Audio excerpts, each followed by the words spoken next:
High viewers 2 నెలలు అవుతుంది విరాట్ కోహ్లీ తన క్రికెట్ రిటైర్మెంట్ ప్రకటించిన తర్వాత వెళ్ళి ఉత్తరప్రదేశ్లోని బృందావన్ ధామ్లో ఉన్నటువంటి ప్రేమానంద మహారాజుని కలవటం జరిగింది. ఒక స్వామీజీ ఆయనను కలవగానే ఒక్కసారిగా ఎవరైనా మొత్తం ఎత్తడం మొదలెట్టినారు. అప్పుడు ఈ ప్రేమానంద మహారాజు నుండి కొన్ని మాటలు బయటకు వచ్చినాయి. అందులో భార్యాభర్తలు అన్నవాళ్ళు ఈ రోజులు ఎలా ఉంటున్నారు ఏంటని చెప్తూ ఒక మాట అన్నాడు.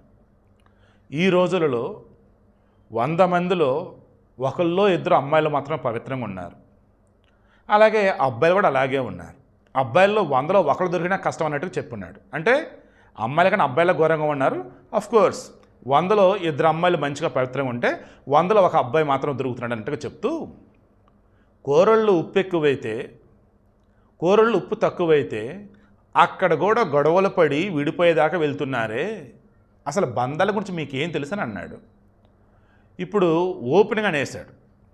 పెళ్ళికి ముందే దిక్కుమల సోషల్ మీడియా యాప్స్లో వాళ్ళతో వీళ్ళతో పరిచయాలు పెట్టుకొని ఇంకా శారీరక సంబంధాలతో కొంతమంది, మామూలుగా ఉన్నటువంటి పరిచయాలని పెళ్ళైన తర్వాత వారితో శారీరక సంబంధాలు పెట్టుకుని ఇంకొంతమంది, ఇలా చివరికి ఏమవుతుందంటే ఒక బాండింగ్ అన్నది లేకుండా అయిపోతుంది. అంతా టెంపరీ అన్న వేళ అయిపోతుంది. నచ్చితే తింటా, నచ్చకపోతే బయటికి వెళ్ళి తింటా, లేదా ఆర్డర్ పెట్టుకుంటా అన్నట్టు ఇంట్లో భార్య భర్త ఒకరికొకరు ఎక్కడన్నా ఏదైనా లోటుపాట్లు ఉంటే వాటిని వేరే వాళ్ళ దగ్గర ఫుల్ఫిల్ చేసుకుంటూ ఉన్నారు తప్ప నిజమైనటువంటి ప్రేమ, నిజమైనటువంటి బంధాలు ఈరోజు ఉండటం లేదు.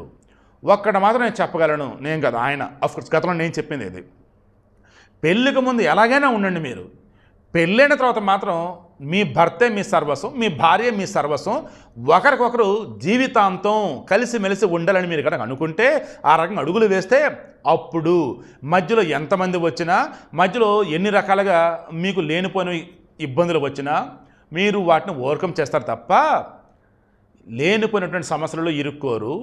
చంపటాలు, చావటాలు, విడిపోవటాలు, ఇంకా ఏదేదో ఈ న్యూస్లో రావటాలు జరగవని చెప్పేసి ఆయన చెప్పాడు.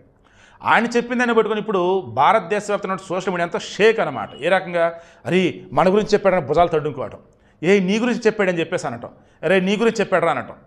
ఇలా ప్రతి ఒక్కళ్ళు కూడా నీ గురించిరా, నా గురించిరా లైక్ ఈ వేళ మాట్లాడుకుంటూ ఉన్నారు. నిజమేంటి, మీలో కూడా చాలామంది సోషల్ మీడియా ప్లాట్ఫామ్స్ యూజ్ చేస్తూ ఉంటారు కదా, ఇన్స్టాగ్రాము, వాట్సాప్, ఫేస్బుక్, మెసెంజరు, ఇంకా ఏవో ఉంటాయి అవి. ఈవెన్ ఇళ్ళ చుట్టుపక్కల నేను చాలా పాజిటివ్గా మాట్లాడుతున్నాను, చాలా ప్రాక్టికల్గా మాట్లాడుతున్నాను. పరిచయాలు ఉండటం వేరు, సరదాగా ఉండటం వేరు, చనువుగా ఉండటం వేరు, అది శృతి మించడం వేరు, హద్దులు దాటడం వేరు. ఆ హద్దులు దాటి రొమాన్స్, సెక్స్ ఇంకా ఆడగా వెళ్ళటం వేరు. ఇక ఆ తర్వాత వాడిని చంపేద్దాం, దాన్ని చంపేద్దాం, లైక్ ఇలా ఉండటం వేరు. చివరికి ఎక్కడి దాకా వెళ్తాయి అంటే Meghalaya honeymoon murder, Gadwal Tejeshwar murder, ఇలా చెప్పుకుంటూ పోతే రీసెంట్ టైమ్స్లో జరిగినటువంటి బోల్డ్ అనే మర్డర్లన్నీ కూడా ఇదే జాబితా. సో ఈ ప్రేమానంద మహారాజు చెప్పింది నిజమా కాదా? 100 మందిలో పెళ్ళైన తర్వాత ఎవరు పవిత్రంగా ఉన్నారేంటని చూస్తే 2-3 అమ్మాయిలు ఉన్నారు. ఆ అబ్బాయిలు అయితే ఒకడో తగులుతున్నాడు తప్ప ఆల్మోస్ట్ పెళ్ళికి ముందే వాళ్ళు పవిత్రతను కోల్పోతున్నారు. పోనీ పెళ్ళైన తర్వాత నుంచైనా గొప్పగా ఉంటున్నారంటే ఆ పాత వాసనలను వదలలేక ఆ పాత వాసనలు మరలా పీల్చుకుంటూ, దట్ మీన్స్ ఆ రిలేషన్స్ని మరలా టచ్ చేసుకుంటూ బతికేస్తూ కుటుంబాలు చిన్న భిన్నం చేసుకుంటున్నారు. అర్ధాంతరంగా జీవితాలను ముగించేస్తున్నారు.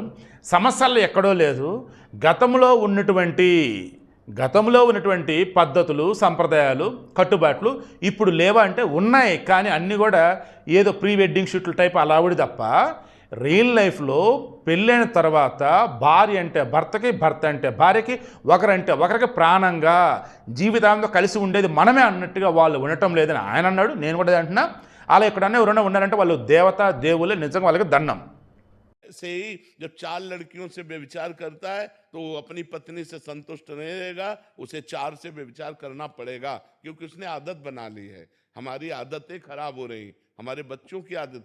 तो ये सब जो मोबाइल चल गया है, जो गंदी बातें चल गई हैं, अब आजकल बहू मिलना और या पति मिलना बड़ा मुश्किल है।